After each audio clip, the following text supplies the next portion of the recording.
Hey everybody, I am Amy Jolly, Nurse Jolly, the kids always call me.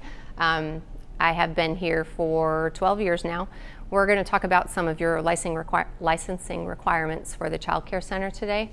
This is annual training that you all are required to do.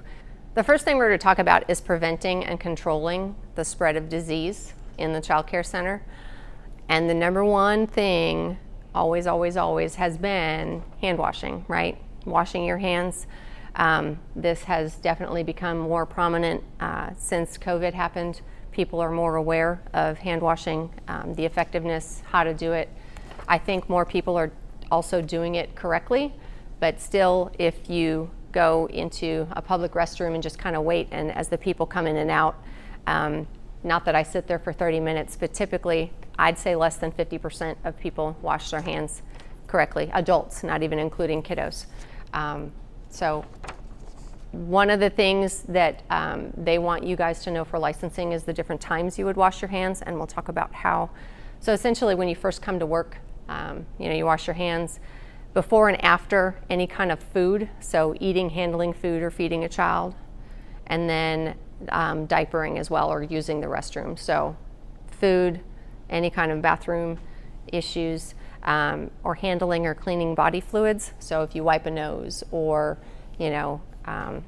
somebody's little dribble on their mouth from the food they ate for lunch, you're supposed to wash your hands anytime you come in contact with that. It also says before playing at a water table. I don't know that you guys have used water tables for a while, but I thought it was worth mentioning just in case licensing decides to ever ask a random question. You guys at least have heard of it. And then after handling or cleaning toxic chemicals, we want to wash our hands with soap and water, and always after removing gloves. Now, when we do the drop-off procedures in the morning, I don't know, are you all the afternoon group, or do some of you also help with drop-off in the mornings? Because I know that's a little bit different. Okay, so in the mornings, if you use the blue nitrile gloves, the medical grade gloves, sometimes you'll see people using hand sanitizer in between. And last I saw, you can use hand sanitizer 5 to 7 times for a medical pair of gloves, the nitrile gloves, not the vinyl gloves, not the food service gloves, just to kind of help preserve the supply, because they are in such short supply. And because we're in a pandemic, so that's not usual routine care, but just because of the situation we're in right now. But 5 to 7 times, and then you take them off and throw them away. If you are using any other kind of glove, you do need to change them every time.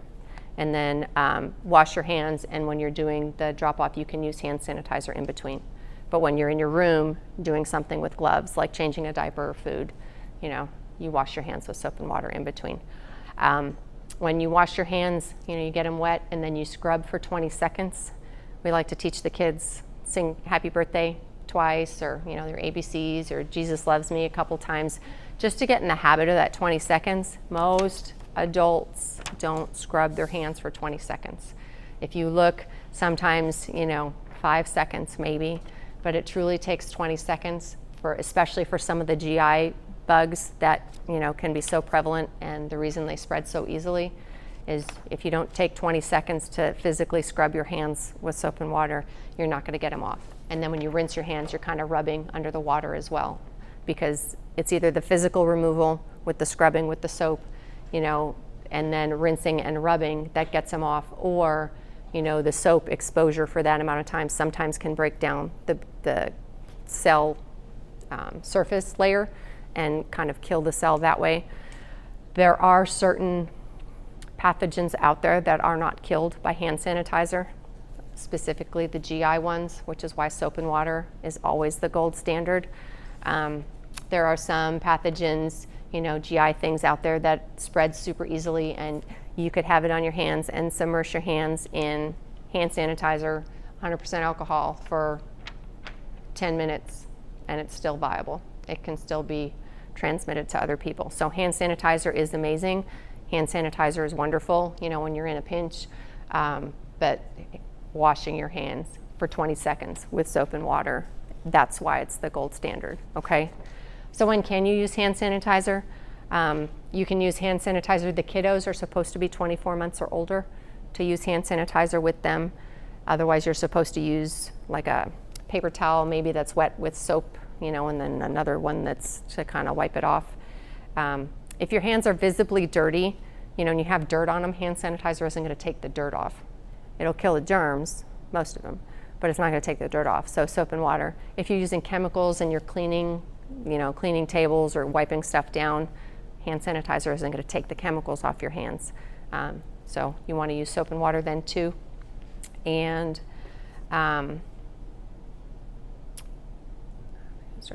okay, and make sure when you look at your hand sanitizer, if you have it here, always look at your labels and just double check. One of the requirements for licensing is if you all are using hand sanitizer, you're using it according to the label directions. So do you know what your label says? They can ask you. Like, how much hand sanitizer are you supposed to use and how long does it have to be on your hands? Just peek at the bottle. Most of them say, use a large amount, rub until it's dry. Some of them, however, will say rub, use 2 pumps and rub for 15 seconds. So potentially you could get gigged by licensing, if you're only using 1 pump and it's 10 seconds. So just peek at your bottle. And the same with cleaning chemicals. Some have a dwell time, like how long it's supposed to stay wet on a surface of a minute. Some are 3, some are 5, some are 10. So, you kind of need to know, just always it's a good habit, just peek at your labels, just so you kind of know what it is, because Clorox is different from Lysol, is different from generic, is different from, whether it's this or chemicals, and you want to, use something effectively as well. It's kind of pointless to wipe it down and leave it wet for 15 seconds if it's really not doing what you think it's doing. And keep the hand sanitizer out of reach of children. Hand sanitizer can be pretty dangerous to kiddos, even with just a small amount. And even if you are using hand sanitizer with the kiddos 24 months and older, just kind of keep an eye on them as they rub it in. Someday they might get the wild idea that they want to lick their hands. It's happened. And because they are so small, it doesn't take a whole lot for them to have issues with like alcohol poisoning or toxicity from stuff like that. Any questions about hand washing or hand sanitizer at all? Alcohol is still the gold standard in the ingredient for hand sanitizer. Some of the other ones who have other, chemicals in them, or, the super pretty glittery ones that don't have alcohol in them aren't as effective. So make sure you're using ones that have at least 60% alcohol, okay? Gloves. So when we use gloves in the center is typically if you're touching any kind of body fluids. You also use gloves to serve food, correct? Like when you're serving food? Okay. And gloves do 2 things. They protect you and they also protect me as long as they're used correctly. So outside, we're still protecting our kiddos when we're using the medical grade gloves and we're using hand sanitizer in between, right? Because those are thicker, they're not vinyl, they're not the food grade gloves. If you do that with other gloves, you can actually break down the material on the gloves, so then it's really not protecting anybody. It's more of an illusion than helpful. So when you have your gloves on your hands, I always like to envision I have like just gobs of green paint on my hands, and I don't want to get it all over me, and I don't want to get it all over my hands. So when I take my gloves off, if I grab the outside of one and pull it off, this hand is still clean, right? And I have the outside all green goopy paint on this one. So then if I go up and underneath this one and wrap this one inside and around the other one in my hand, I now have 2 gloves. All the green goopy paint is on the inside. It's just a good visual for me. And then I put the gloves in a plastic bag and tie it off, maybe with the diaper if we were changing diapers. If you put a glove on and it breaks, the integrity of that glove is no longer protective. You're supposed to put a different glove on. Make sense? Questions on gloves? There's all different kinds out there. Obviously some fit better than others. People have different preferences about fit. But it can still be too big and still protect you as long as it doesn't come off or rip while you're using it. It's just a barrier, okay? The other thing I forgot to mention when we were talking about hand sanitizer and washing your hands, I brought hand lotion. Something else you can do to protect yourself that people don't always think of is hand lotion. You don't have to use hand lotion every time you wash your hands, but when we're washing our hands and using hand sanitizer as much as we are now, your hands can get dry and you get those little cracks in there. Well, your skin is a barrier to all those yucky germs out there.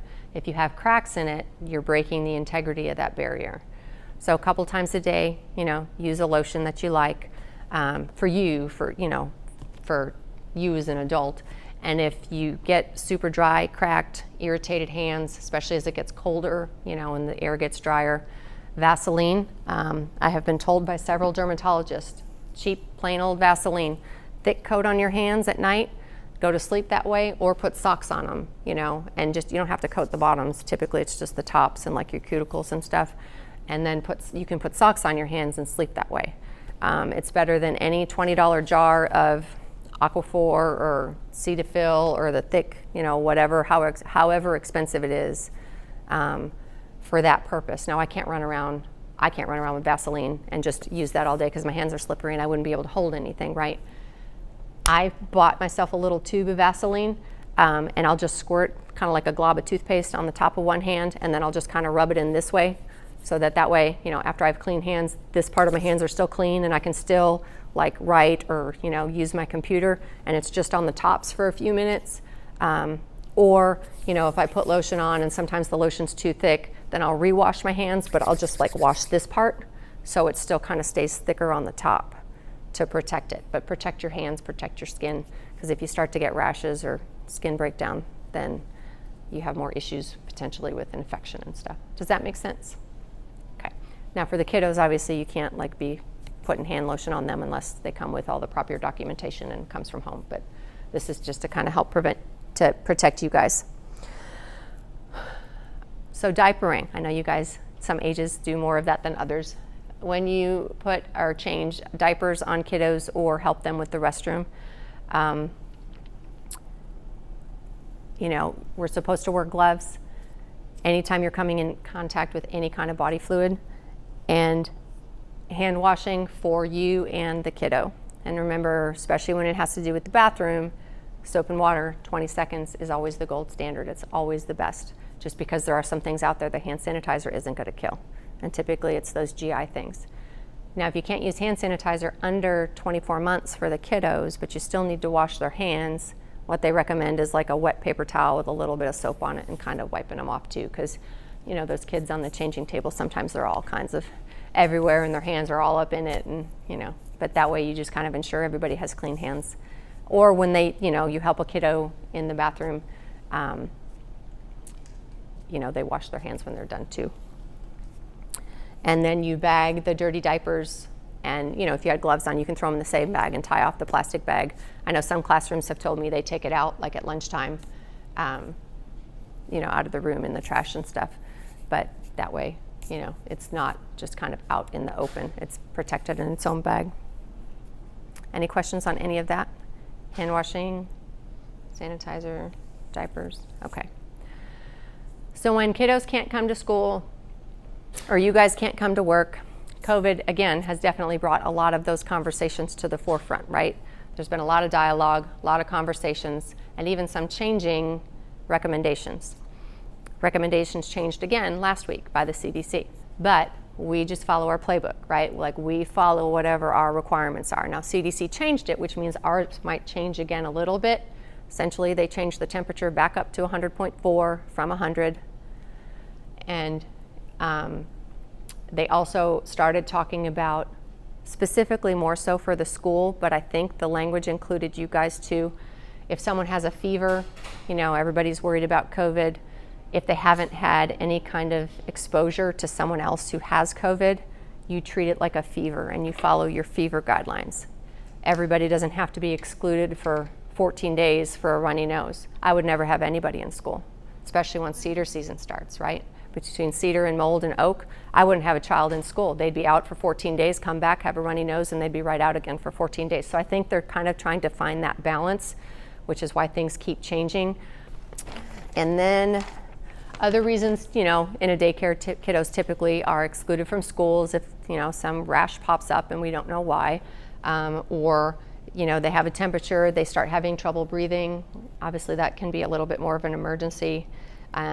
Diarrhea, vomiting, and immunizations. All kiddos need to have an immunization record up to date. You guys don't have to worry about that part. The front office keeps up with that, or some kind of, exemption that's signed off. But, that way we do have that on file. That's a lot of information really fast for the first part. Before I move on to medication specifically and food allergies. Yes, ma'am, any questions? I have a question about temperature taking. Mm-hmm. Does it seem like the infrared thermometers are running low? A little bit, and here's why. There's a couple reasons for that. One of the things I've noticed for user error is some of the infrared thermometers have a mode button, so they can either check the temperature of a person, and there will be a little picture of a little smiley face, I think, on it, on the little screen, or they have a mode to check the temperature of, say, the surface temperature of a bottle. So if you want to check the surface temperature of a bottle before you give it to a child. So if you look at the screen and it has a bottle on it, you're just checking the surface temperature of the skin, not necessarily the temperature of that artery, okay? So there's one thing. Second thing is you have an inch of space, right, ish, between the thermometer and the skin. So if you're outside and it's 45 degrees, that's going to impact the reading you get. If someone has had their heat blowing on them, on their head the whole time, right, they're going to run hot. That doesn't mean they have a fever. So, we at school, we just pull them off to the side, give them a few minutes, don't let the heat blow on their head for a few minutes, and you'll get a temperature. They do run a little lower because they're scanning that temporal artery, but most people's temperatures truly are not 98.6. They're more in the high 96s to the 97 range.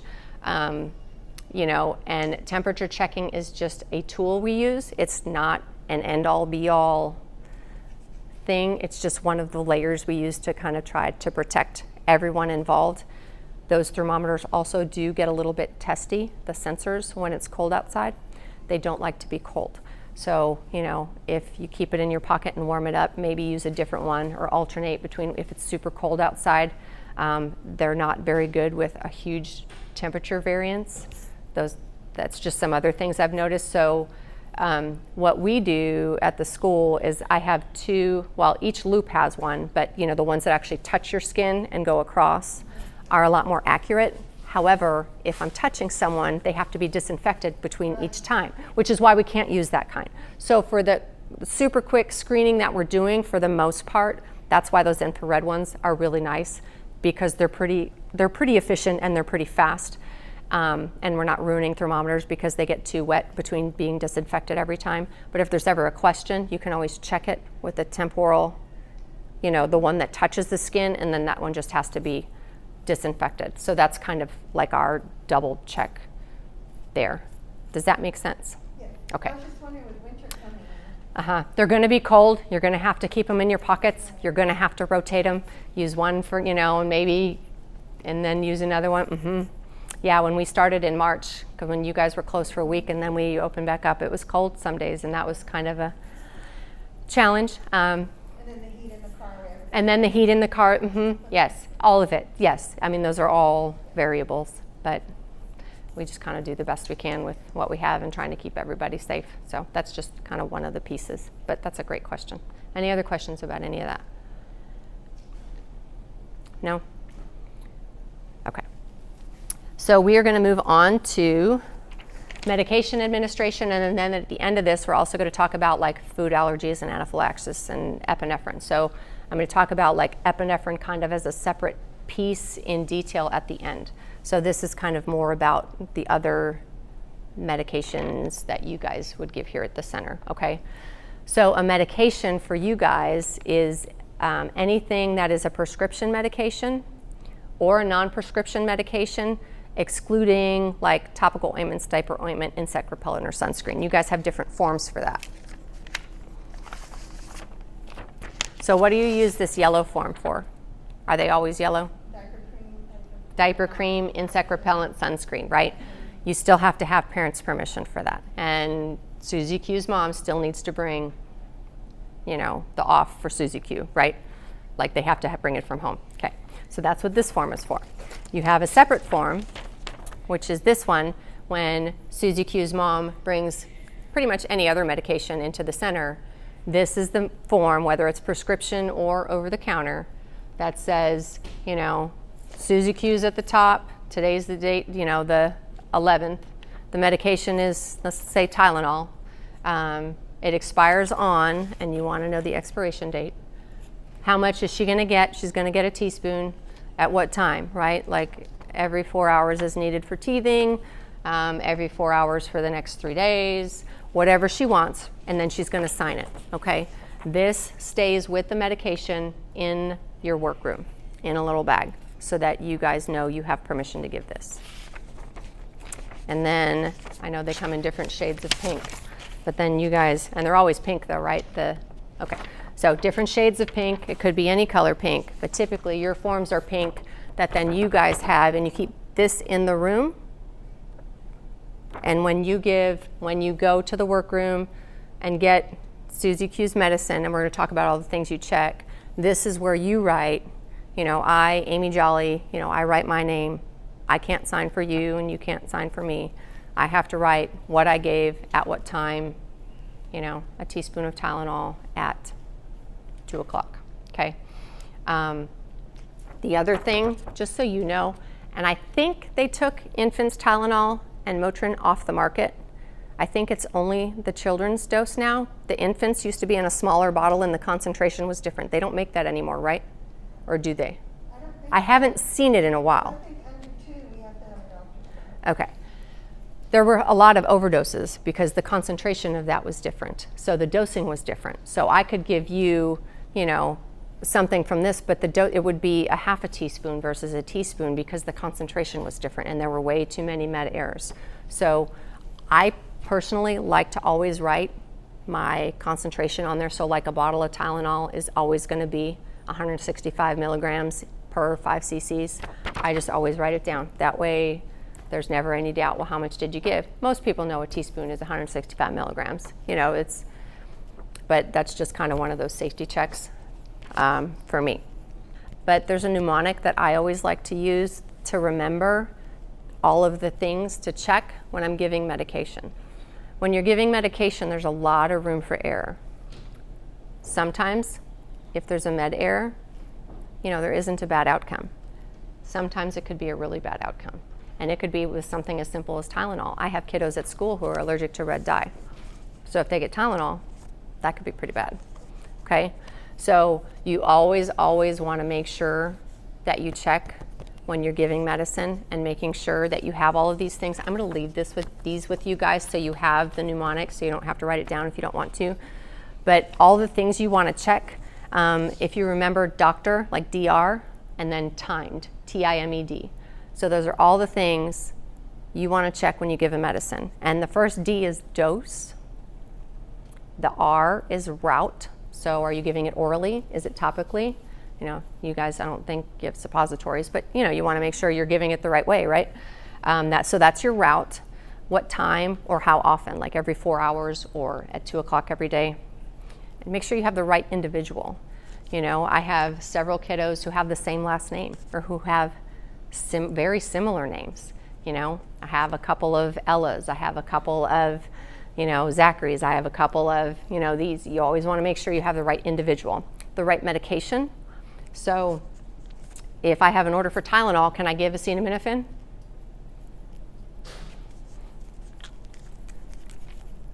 They're the same. But if I have an order for Tylenol, can I give ibuprofen? No, right? So just make sure. Sometimes a parent will say ibuprofen and they mean Tylenol, or they say one, just because for a lot of us those can be interchangeable, but for someone with an allergy they can't be. So just always double check the medication. The E is for expiration date and effect. So I always write my expiration dates in red Sharpie on my bottle. Sometimes that little bitty print for my old eyeballs is just a little too much. Or if I've used that bottle a couple times, you kind of wipe off that little printed date on the bottle and then you can't read it anymore. And it's a super quick way for me to check the expiration date. I just write, I write the month and the, 7/21. So July 2021, I have to throw this bottle away or send it home or whatever you do with it. And then the last D is documentation, okay?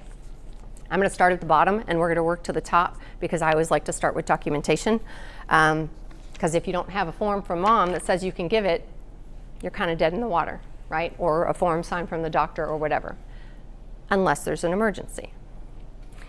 If there's an emergency and it's truly an emergency like life, limb, or eyesight, or like some kind of allergic reaction and you don't have an order for Benadryl for this child, you guys are allowed to give a medication in an emergency as long as it follows the package directions and as long as it's to prevent, some emergent like dying of a child while you're calling 911. Okay, so that is like a caveat in your licensing requirements.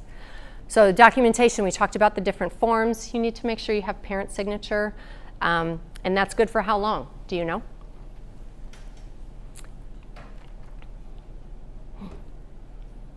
The signature for the So yeah, like we have an order for Tylenol and mom signed it today. How long is that order good for?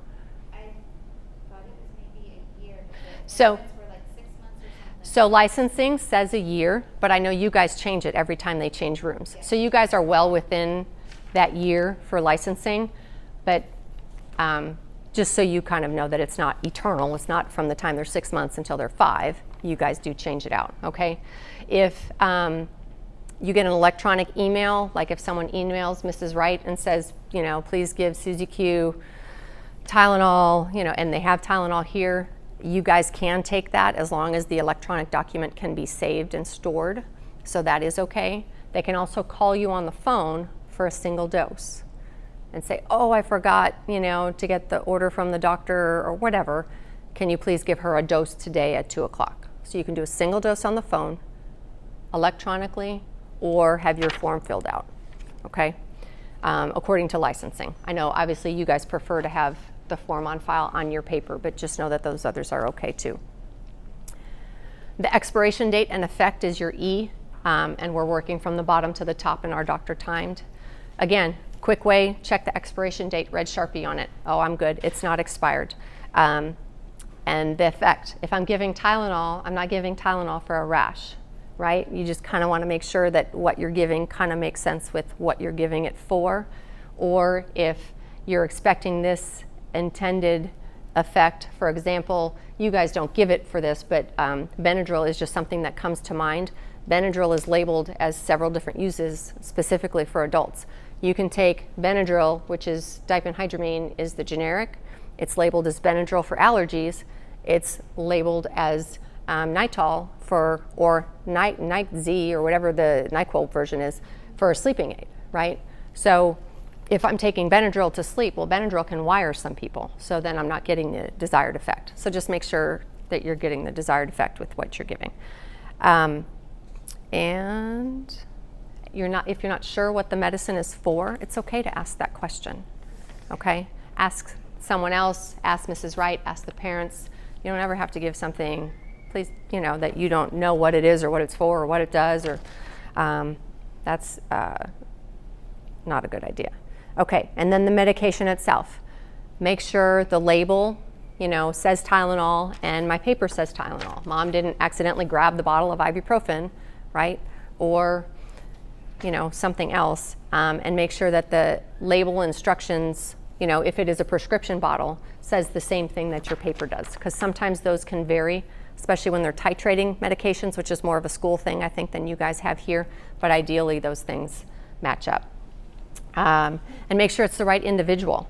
Make sure the label, Susie Q, mom didn't write brother's name, right? Steve.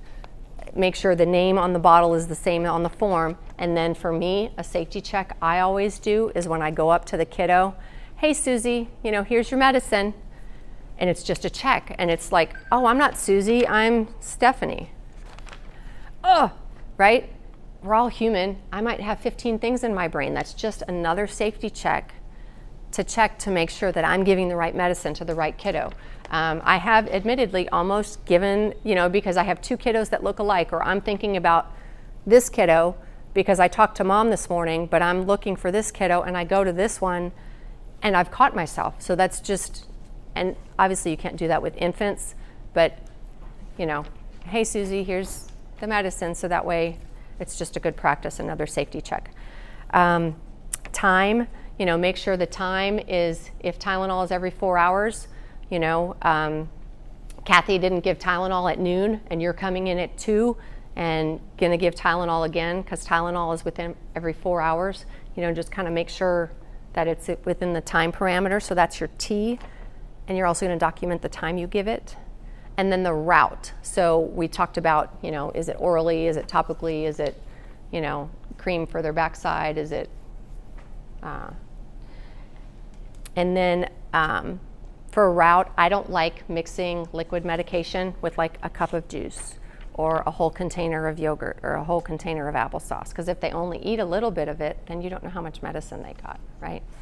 So you can mix it with a bite or two and then have the container of applesauce or whatever next to it and say, okay, we're going to take these 2 bites, it's mixed with a little bit of applesauce, take these 2 real quick, and then you get the whole container of applesauce afterwards. So it's better to do it that way. So that way you're sure they got the medicine. And dose. Verify the dose on the label. An easy explanation of that is for us as adults, ibuprofen, Advil, Motrin, they're all the same thing. But over-the-counter strength is 200 to 400 milligrams. So 1 to 2 tablets, right, of Advil. Well, prescription strength of ibuprofen is 800 milligrams. So a lot of people take 800 milligrams. But if the bottle doesn't say, I can give 800 milligrams, and I don't have a doctor's signature that says I can go over what the bottle says, mom can't give me permission to give a dose outside the parameters of what the label says. Does that make sense?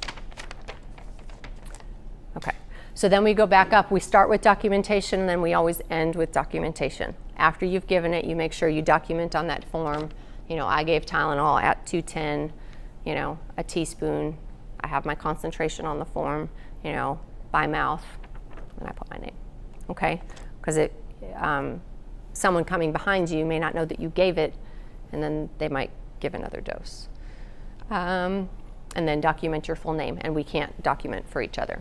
Any questions on that at all? No? Okay. To store the medications, obviously we keep them out of the reach of the kiddos. Most medications you guys keep in the workroom, in the baggie, with the form from the parent and the medication itself, aside from typically like EpiPens or butt paste. But that's where most medications are kept because we don't ever want kiddos to get a hold of them. You have a separate refrigerator as well for things that need to be refrigerated. It's not in the same refrigerator that your lunch is in. It's in a separate refrigerator for just medications. And then to dispose medications. If a kiddo leaves the center, if the medication is expired or the medication isn't needed anymore, you can ask the parent, do you want this back? Especially EpiPens because they're so expensive. We'll talk about that in a little bit. But, I always offer it back to the parent first before I just dump it. But they need to come and get it. Okay, what if I don't want to give it or I can't give it, right? I don't know what this is. I've never heard of this. It's, I'm not going to give Tylenol for a rash. Like, that doesn't make sense to me. Something like that. It's always okay to ask the parent that question, but you don't have to give something that you're not comfortable with, you're not familiar with, that kind of stuff. Okay, any questions on that? No? Okay. Okay, we're going to move on to food allergies and anaphylaxis. Food allergies, kind of shifting gears here, is a big issue, and it's becoming more and more of a prominent issue as time goes on. When I was a kid, people didn't have as many allergies. You can develop food allergies later in life. I didn't find out I had food allergies until I was in my 40s. So it's possible, right? So if something looks like a food allergy, treat it like a food allergy. Even if they've had that thing every day for the last 40 years, okay? If it looks like an allergy, we're going to treat it like an allergy. And we'll talk about what that looks like. But people can develop allergies. There are many theories, about why that is that we won't go into today. But just know that if it looks like, we're going to treat it as such, okay? So what would you see if someone was having, specifically we're talking about food allergies here. And food allergies can be, ingested, so they ate or drank it. It can be something they touched. And even if they didn't touch the peanut butter exactly, Susie Q had peanut butter on her knee from when she had a peanut butter sandwich, right? And she hit the top of the table, so now there's peanut butter under there. It doesn't really go away over time, like germs kind of die after a little while. That peanut oil pretty much kind of stays there. So then a couple months later, somebody who's allergic to peanut butter crawls under the table, and now they have this super crazy rash down their back. You know, they might start having trouble breathing. You have no idea what happened. They didn't eat anything. They weren't exposed to anything that we're aware of, or they don't have a known allergy. Sometimes we just don't know what people are allergic to. I had a kiddo at school. It took us years to figure out what she was finally allergic to and reacting to. It took us several years. So allergists are amazing. There's a lot of testing and stuff they can do, but sometimes it takes them some time to figure out what's causing it, and sometimes they just don't know. So essentially what an allergic reaction is it's your body kind of overreacting to something that it sees as foreign, whether it's, you know, pollen, right? It makes a sneeze, or if someone has a milk or food, peanut or latex allergy, or whatever the case may be, your body is overreacting to that, and then your body kind of clamps down. So, which means you can have trouble breathing, you can have skin issues, right? You can look kind of blue in your mouth or in your nails. You can look like you're struggling to breathe. The little ones you might see like kind of pulling in here, pulling in between their ribs, or pulling in underneath their ribs, like they're really kind of using those muscles to breathe. You might hear upper airway swelling, which you kind of, you know, it sounds like it's up here. So anything here to here, anything airway related, you know, and if they're little guys, they might say, I feel like I have ants on my tongue, right? They might not say the words that we're expecting them to say. Or it feels like I have, you know, dirt in my mouth, or my lip feels fat. Well, you can't really see it. They're going to feel it before we can see it. So if they say anything like that here to here, take them seriously, investigate, see what's going on, see, you know, what their history is, if they have any kind of known allergy, who were they around, you know, see what you can find out. If it becomes a breathing issue, we have an emergency. And sometimes it's an emergency even before you get to that point, okay?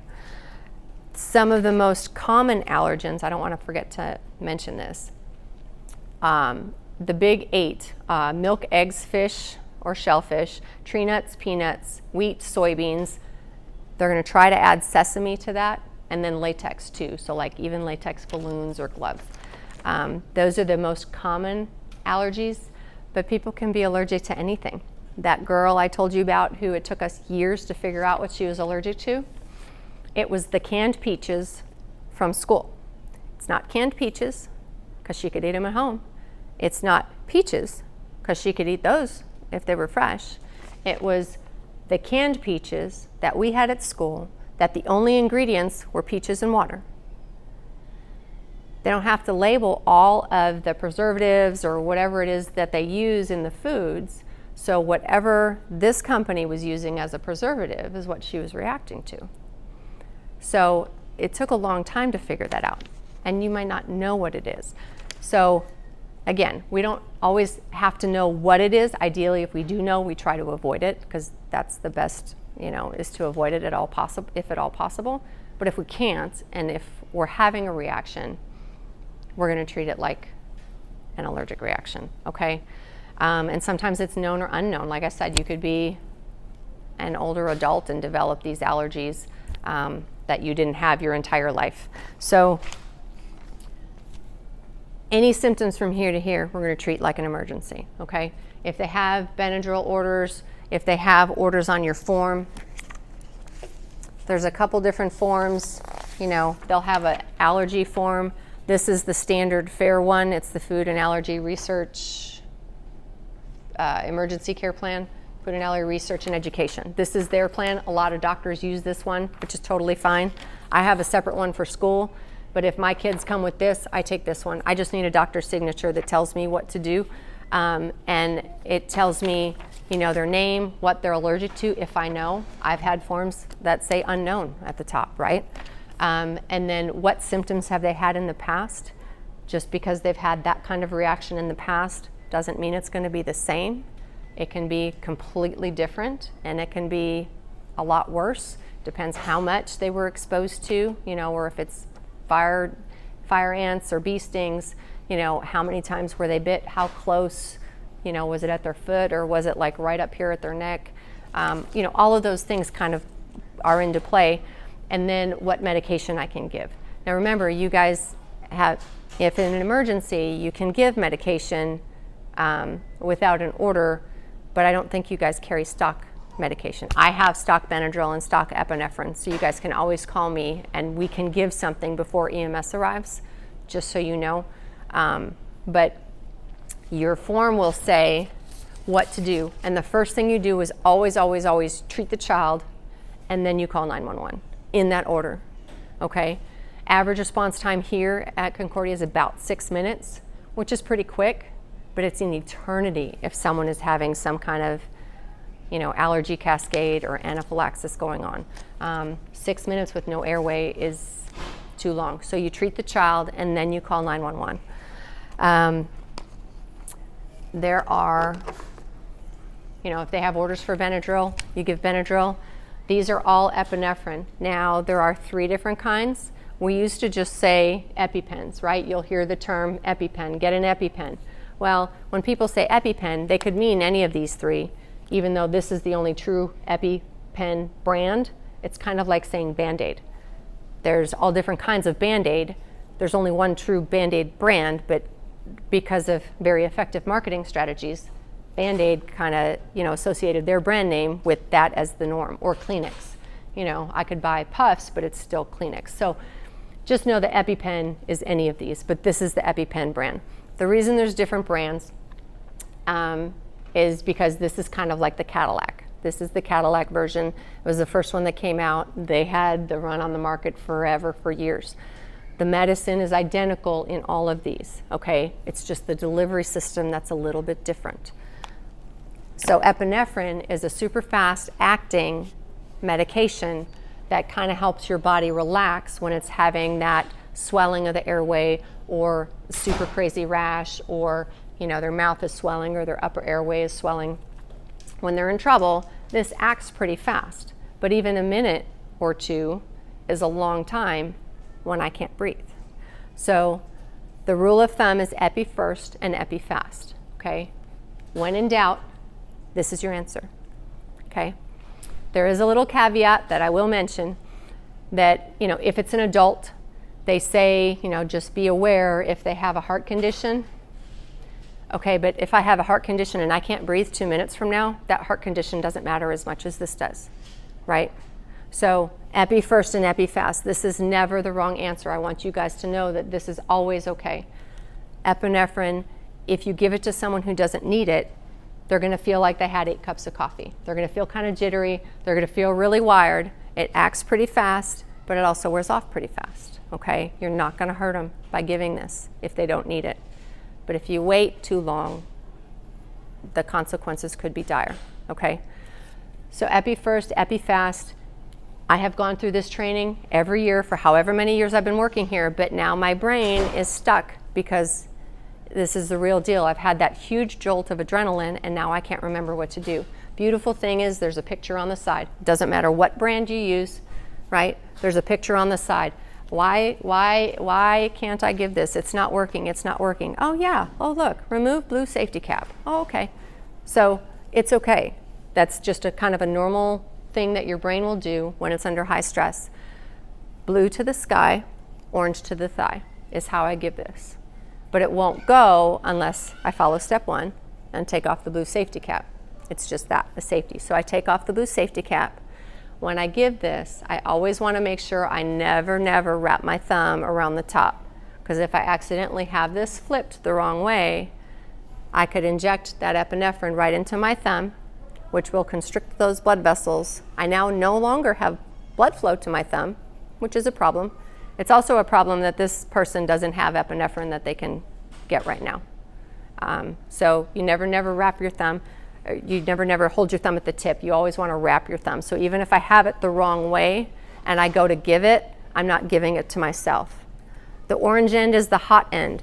okay? That's the end that you don't want to touch, but that's your hot end. It's ready to go. How I would give this to myself is I go straight down on the side of my leg. I don't have to worry about, I have pants on. I try to avoid the seam if I can. And if it's an adult, just check and make sure that you're not trying to go through an iPhone or keys or something in their pocket, okay? So I go straight down to the side. You'll hear a click, and I count to 5. 1001, 1002, 1003, 1004, 1005, and then I let go. The EpiPen brand, the Cadillac version, is super cool. It has this orange tip that comes out and covers the needle so I can't poke myself. It also tells me I gave the dose. If this is still inside, after I put it on my leg, oh, I didn't give it. I have to do it again. So that's kind of nice about these, okay?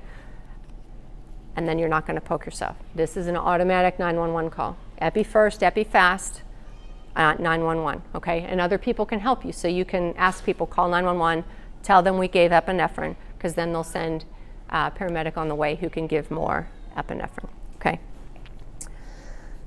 Another brand we have is, this is the generic version. This came out just a couple years ago. These are $800-ish for 2. And if you think about how many sets you need, because at school I need 2, at home they need 2. If they have a basketball bag, they need 2. If the parents are divorced, they might need another 2 at dad's house, because you always want them in sets of 2. And when you pick them up, they're only good for about 14-ish months. So $800 a set times how many sets every year is a lot of money, okay? There's an expiration date on the epinephrine. We try really, really hard to make sure that we have non-expired epinephrine on campus, okay? Sometimes there are recalls or shortages where they will extend the expiration date on the epinephrine, but I want you guys to know and understand that expired epinephrine is always better than no epinephrine. If I have expired epinephrine, I'm going to treat the child, okay, or the person. They did a study where I believe it was 7 years old. The epinephrine was 7 years old, and they tested the effectiveness, and it was still 80% effective. 80% is better than 0%, okay? So yes, we want EpiPens or epinephrine that isn't expired, but if it's expired and I'm in an emergency, I'm going to use what I have, okay? The generic one, so this case is a little bit different. You can't get wild and whip it open because the case is 2 pieces. So if I whip this open, this could go flying right out of the tube, because the tube is 2 pieces. If I open this really fast because my hands are shaking and I'm super nervous and that adrenaline is, making me, really strong right now, I can't just get crazy. Just remember that this is 2 pieces and this is inside. So when you open it, just make sure, that you're not flinging this across the room. Now this also has the directions on the side. There's 2 more caps you have to take off though, and it says pull.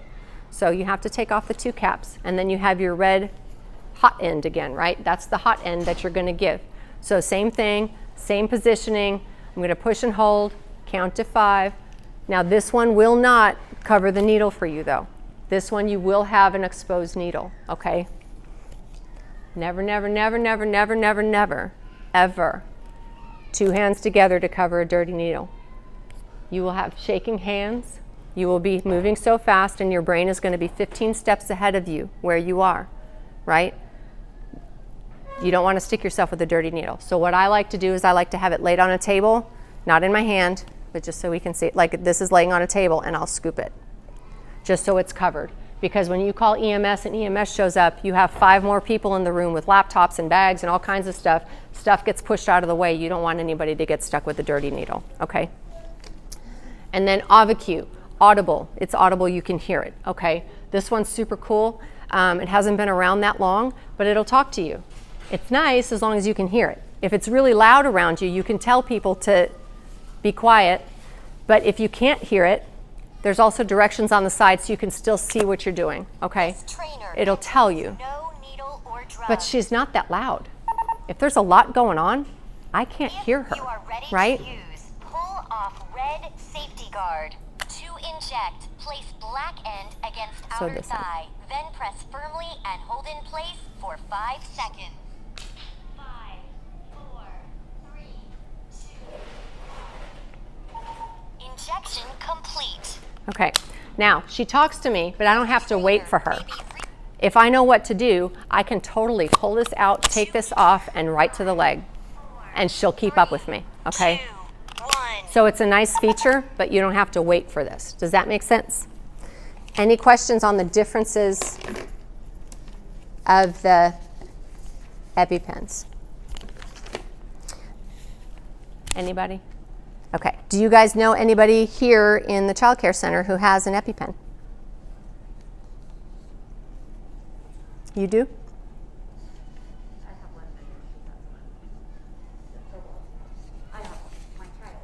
Yeah, your child has one. I do have one. Anybody else?